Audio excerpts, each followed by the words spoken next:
au cours de cette 24e séance la suite de nos cours relatifs au transfert de masse entre phases. Récapitulons un tout petit peu les résultats auxquels nous avons abouti. D'abord, nous avons présenté le modèle du double film, celui de Lewis et Whitman, pour pouvoir mener à bien le travail qui consistait à déterminer le N1, c'est-à-dire la densité de flux molaire de l'espèce A allant du raffinat vers l'extrait en passant par l'interface. Nous sommes tombés sur une difficulté qui était la détermination des concentrations interfaciales XI et YI à l'interface qui sont en équilibre. Et nous avons présenté la première méthode, on va dire, pour indirecte, pour l'obtention de XI et YI. Il s'agissait d'une méthode graphique qui nous permettait, moyennant le tracé d'une droite delta, de remonter et retrouver ces résultats. Je voudrais juste revenir un tout petit peu en arrière pour juste vous dire que j'ai mis quelque chose de... Voilà, je vais juste vous dire que dans le cours, quand je voulais présenter la séance dernière, la 23e, ici il y avait inscrit y étoile égale à 1x. C'est-à-dire que je supposais que c'est la fraction de y qui est en équilibre avec la fraction x. Je préfère écrire la condition d'équilibre à l'interface y égale à 1xi, que je peux appliquer évidemment pour n'importe quelle phase, c'est-à-dire extrait ou raffinat. Et donc partout il y avait y étoile égale à 1x, j'ai rendu ça comme étant y égale à 1xi, voilà, comme ici, et partout ailleurs. Et je repars maintenant vers le contenu de la 24e séance, et nous allons, une fois qu'on a présenté donc un peu l'état des lieux, ce que nous avons fait jusqu'à présent pour pouvoir remonter aux concentrations interfaciales, voilà, de manière indirecte, nous allons présenter une deuxième méthode. Il s'agit de la méthode qui repose sur les conductances globales de transfert de masse. Alors, qu'est-ce que c'est que cela? Bien, d'abord rapidement, parce que je vais sûrement me tromper quand je vais présenter ce cours, il faut en toute rigueur parler de conductance quand je parlerai de grand K directement. La résistance est l'inverse de la conductance. Donc la résistance est 1 sur K, et non pas K lui-même. Donc si je la présentais de manière très rapide, comme c'est une loi phénoménologique qui me rend compte de la densité de flux de 1A, je dirais que NA, dans le raffinat ou dans l'extrait ou bien au niveau de l'interface, ça sera égal à un nouveau coefficient multiplié par une force motrice qui serait plus sympathique que celle-ci. C'est-à-dire, au lieu d'avoir les concentrations interfaciales qui apparaissent dans ma force motrice, j'aurais tellement voulu qu'il y ait une force motrice qui ne présente pas de manière directe les concentrations interfaciales. Donc si je devais rapidement faire le cours, je vous aurais mis ça. X étoile moins X, Y étoile moins Y moins Y étoile pour KY. Et je note grand KY et grand KX qui représenteront respectivement les conductances globales de transfert de masse dans la phase raffinat pour KY et celle, la conductance globale de transfert de masse dans la phase extrait. Mais revenons un tout petit peu en arrière, il y avait un diagramme que je vous avais présenté, je vous avais dit faites attention. En fait, voilà ce que je veux faire. Nous voudrions, au lieu d'avoir cette force motrice Y moins YI, XI moins X, introduire cette force motrice plutôt. Y moins Y étoile, Y moins Y étoile, et pour la phase extrait, X étoile moins X.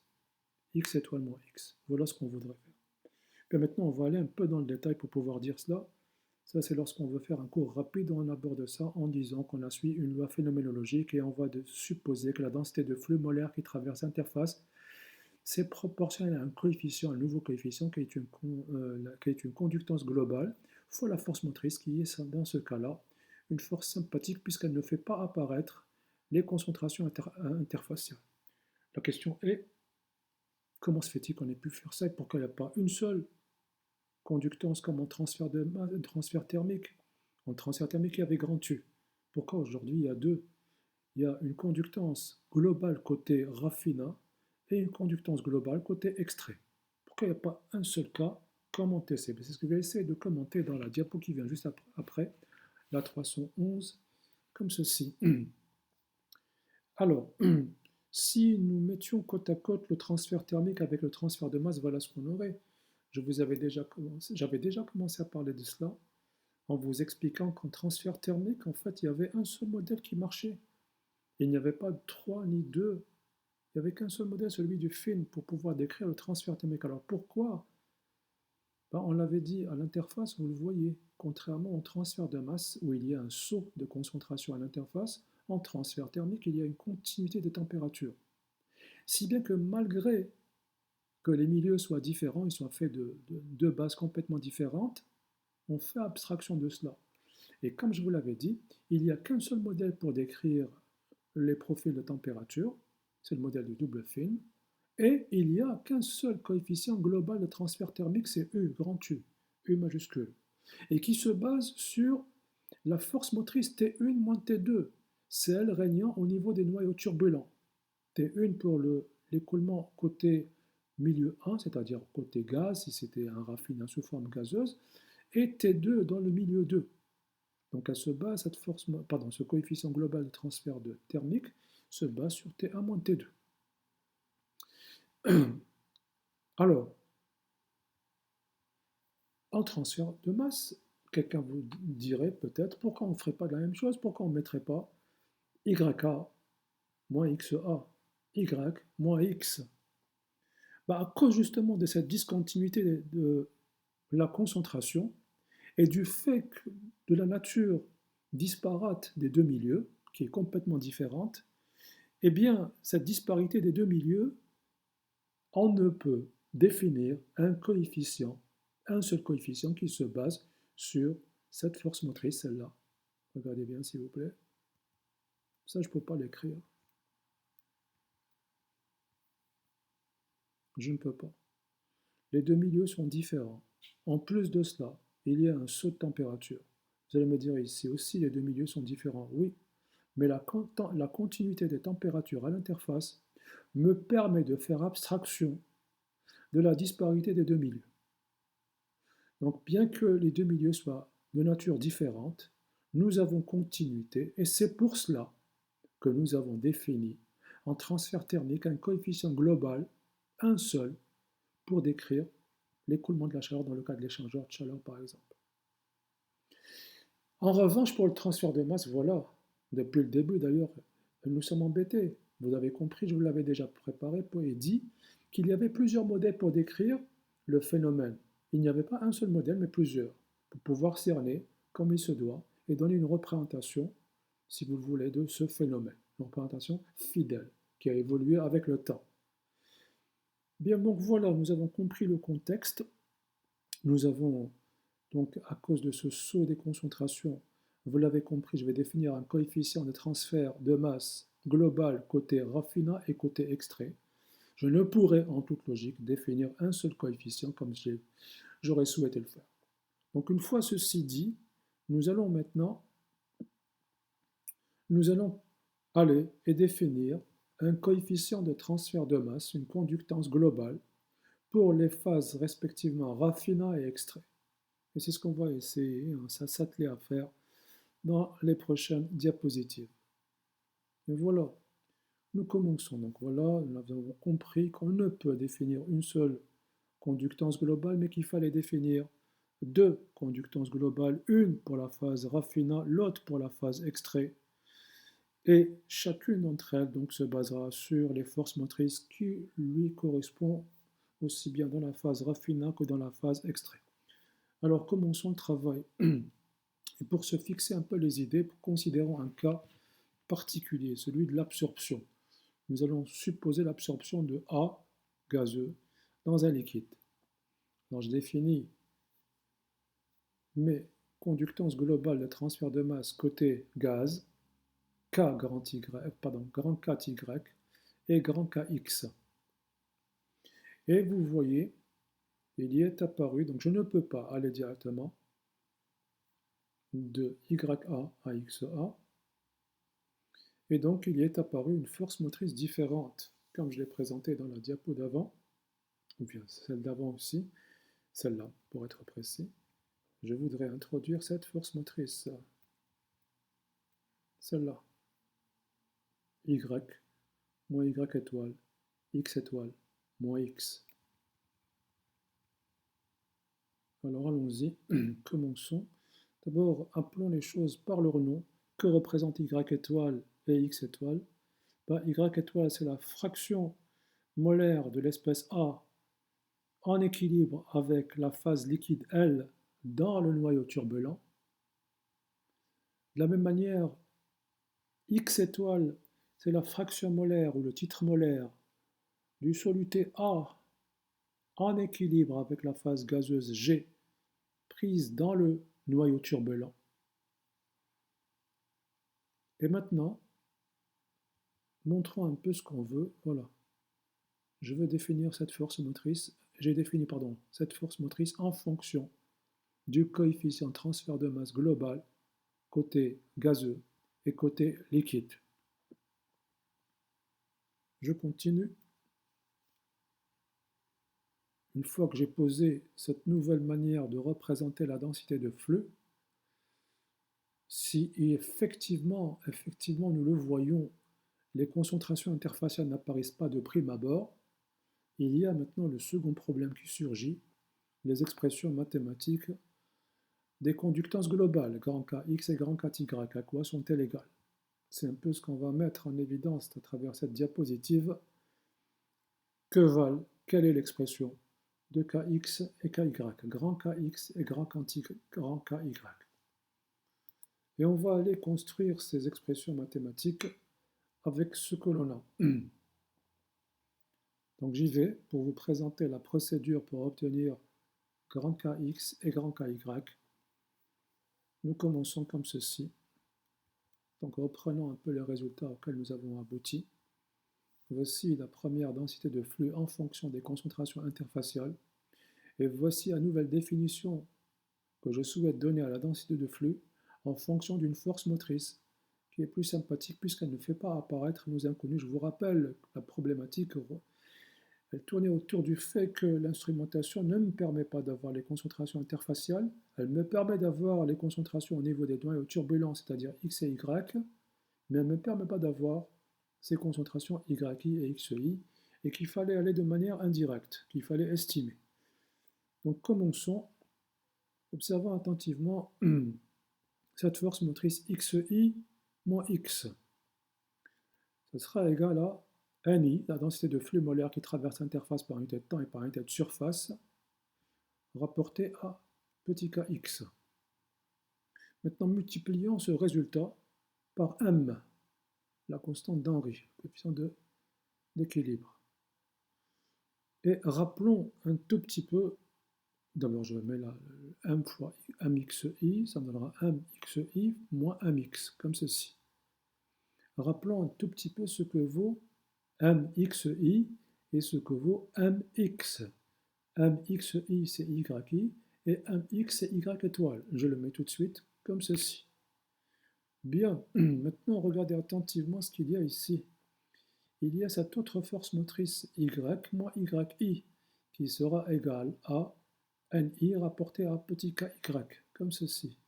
D'abord, voici ce que j'ai fait.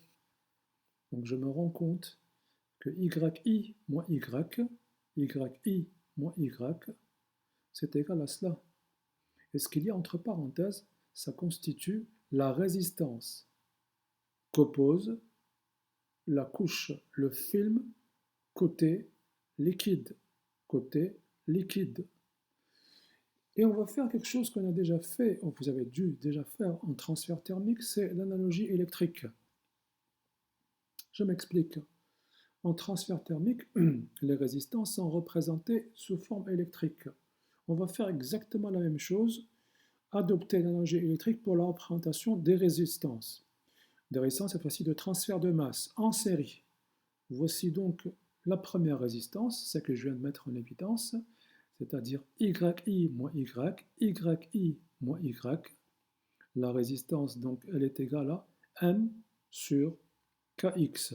Donc, je vais mettre ici yi et de l'autre côté y. Voici la résistance de cette première couche. Continuons. Donc, comme je vous l'ai dit, représentons maintenant cette deuxième force motrice, y moins yi, qui sera égal à ni divisé par petit ky, comme ceci. Là, je vois apparaître une seconde résistance 1 sur ky. L'inverse d'une conductance est une résistance. Donc, voici la deuxième résistance qui est pour y moins yi. Y moins yi. Je fais apparaître rapidement la force motrice comme ceci avec une flèche en gris. Voilà. Et je représente électriquement cette nouvelle résistance. La voici. Avec sa valeur 1 sur petit ky. Ben, je l'ai compris. Moi, je vais aller de y à y étoile. Ça sera la somme des résistances, puisqu'elles sont en série. Qu'est-ce que je vais faire? Je vais sommer de manière à éliminer les concentrations intermédiaires, c'est-à-dire des concentrations au niveau de l'interface. Donc, faisons la somme algébrique de deux équations. Ça va me donner ceci une fois que j'ai simplifié y. Voici le résultat auquel j'ai abouti. Alors, si on fait attention à ce que je vous ai présenté, il y a un tout petit souci.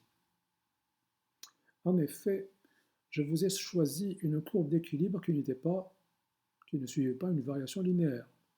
Elle était incurvée. Par conséquent, la relation d'équilibre n'est pas constante. Si elle n'est pas constante, ben ça pose problème déjà ici. Je vois que sur ce segment, c'est un peu incurvé, alors que dans toutes mes grandeurs, tout est constant. Donc ceci veut dire qu'il va y avoir un souci, puisque m, la constante d'équilibre, qui est normalement constante dans le cas d'une solution idéale, ben dans le cas général, elle ne l'est pas, sauf si c'est pour les faibles concentrations, comme j'avais dit déjà quand j'avais présenté les modèles thermodynamiques. Donc nous, dans notre cas, nous avons considéré pour établir les équations aujourd'hui, là maintenant, nous avons considéré que m était constant.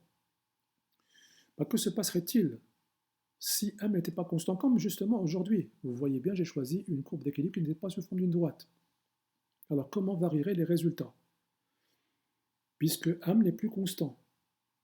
Ben, la réponse elle est simple. Il faudrait localement linéariser la relation d'équilibre.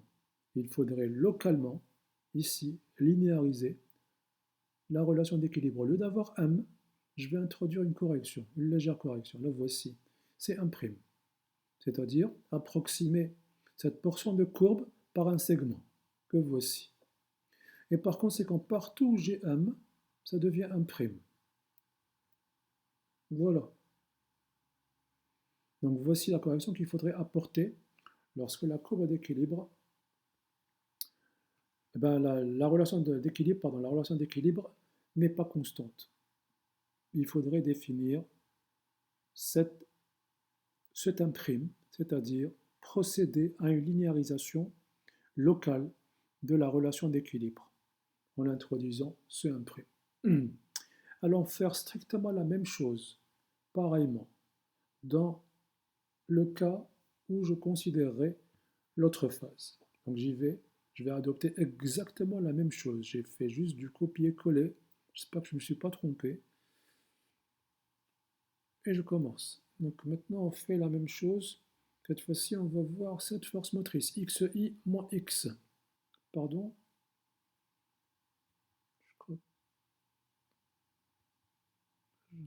Pardon, oui c'est ça, pardon. Oui, désolé. Y moins i. Y moins y, pardon. C'est égal à ni divisé par ky, multipliant comme tout à l'heure, cette fois-ci par 1 sur m. 1 sur m, l'inverse de la constante de Henry, comme ceci. Je vais donc avoir y sur m, yi sur m, comme cela. Alors je rappelle, y sur m, ça sera x étoile, yi sur m, c'est xi. Comme cela. Maintenant, considérons cette force motrice, xi moins x. La voici. D'abord, je vous indique où est-ce que je suis. Et j'oublie de représenter, j'avais oublié. Je vais représenter de manière électrique cette résistance, qui est égale à 1 sur m ky pour le tronçon x étoile moins xi. La voici, x étoile, xi, voici la résistance, si je n'ai pas fait d'erreur. Bien, continuons. Comme je l'ai dit, occupons-nous maintenant de la deuxième force motrice, xi moins x, qui va être égal à ni divisé rapporté à petit kx, comme ceci. Voici, donc représentons cette fois-ci la nouvelle résistance entre xi et x, qui est égale à 1 sur kx. 1 sur kx, petit kx évidemment. La voici. Voici la deuxième résistance. Et bien sûr, moi je veux cette force motrice x étoile moins x, vous l'avez compris, ça sera la somme de deux résistances en série. Je fais la somme algébrique de deux équations, les concentrations interfaciales s'éliminent. J'aboutis à la relation finale que voici. De la même manière, sur ce tronçon, je vais devoir localement linéariser et passer de m à m seconde. De m à m seconde. Bien, donc voilà, comme ceci, de m à m seconde. Voilà. Donc nous l'avons compris, d'ailleurs j'avais commencé par attirer votre attention, le cours précédent, je vous avais dit que la deuxième méthode, c'est qui consistait de considérer un second point, le point Q, pour pouvoir tracer votre droite, était la tributaire de la connaissance de M, sous forme analytique. Et il faudrait aussi qu'il ne varie pas. Mais une fois que j'ai dit tout ça, maintenant je vais regrouper les résultats auxquels j'ai abouti aujourd'hui, les voici, parce que j'ai presque fini. Voilà les résultats auxquels j'ai abouti. J'ai défini une nouvelle force motrice, beaucoup plus sympathique, puisque je peux accéder aux concentrations. J'ai mis par conséquent en évidence des coefficients globaux de transfert de masse, grand Kx et grand Ky, que je vais maintenant identifier. Je vais retrouver par identification. Il se base sur les conductances partielles, côté raffinat et côté extrait, comme ceci. Donc je vais vous mettre les résultats. Donc vous l'avez compris, un i sera égal au premier membre rapporté à ce qui est entrecroché au second membre, aussi bien dans la première que dans la deuxième équation. Je tire un i, le voici. Et maintenant, par identification, n'oublions pas, un i, c'est grand Kx fois la force motrice x étoile moins x, et grand Ky, y moins y étoile, y moins y étoile. Vous l'avez compris, par simple identification, je vais trouver les expressions, cette fois-ci je le dis parce que c'est ça ce qu'il faut dire, des résistances globales de transfert de masse côté gaz et côté liquide, puisque j'ai dit que j'avais considéré une opération d'absorption.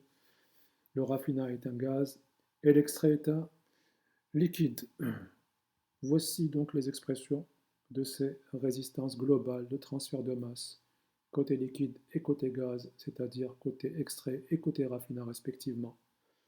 La nuance que j'ai introduite par rapport à M et M', et M seconde, vous l'avez compris, c'est uniquement lorsque vous aurez une courbe d'équilibre qui n'est pas linéaire.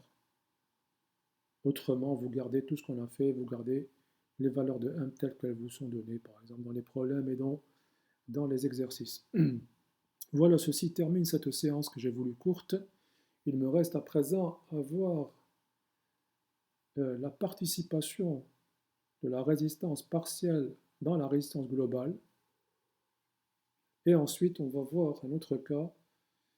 Enfin, c'est pas un autre cas, c'est dans l'article de Lewis et Whitman en 24, il présente trois cas. Ce sont des cas limites où il y a une forte dissolution du soluté gazeux dans le liquide. On appelle ça la solubilité. Donc la solubilité premier cas est très élevé, deuxième cas, elle est très faible. On va voir ces deux cas la séance prochaine. Et on va également voir l'intensification des transferts de masse. Et à cette occasion, nous verrons les colonnes à plateau et les colonnes à garnissage. Simplement, je pense que cette séance n'arrivera pas tout de suite puisque nous sommes à la veille des examens. Et donc, normalement, avec ce que je vous ai fait, c'est suffisant pour votre examen. Il reste juste les deux cas limites que je vous ai présentés en cours. Donc, vous les avez. Même si j'arrive pas à les faire avant vos examens, ce n'est pas grave, vous les avez en cours. Le cas de la solubilité très élevée et le cas de la faible solubilité. Et il resterait l'estimation du coefficient de diffusion, du coefficient de transfert, parce que j'ai oublié de vous dire, tout ce qu'on a fait ici, tout ceci est accessible parce que nous supposons que nous avons les informations sur le petit cas, sur les conductances partielles, côté extrait et côté raffinat. Mais en fait, là, on va se poser la question, une fois qu'on aura fini tout ceci, comment fait-on pour obtenir petit kx et petit ky, comme vous l'avez fait en transfert thermique, pour obtenir H, le coefficient de convection, côté fluide chaud et côté fluide froid. Vous avez dû vous baser sur des relations empiriques que nous présenterons en temps voulu. Voilà, d'ici là, prenez soin de vous et de vos proches. Bon courage et à très bientôt. J'attends vos commentaires et vos interrogations et vos corrections éventuelles. Elles sont les bienvenues. Voilà, merci et à très bientôt, je l'espère. Au revoir. Salam alaikum.